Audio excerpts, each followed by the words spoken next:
Hello everyone, I'll be introduced to you the NSCaster X1 menu.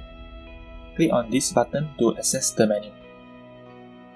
You can record BGM, record each individual channel, stream to Facebook, YouTube and others media platform.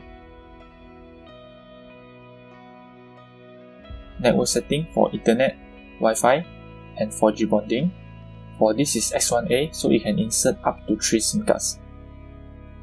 Audio settings, OSD settings, display clock on BGM,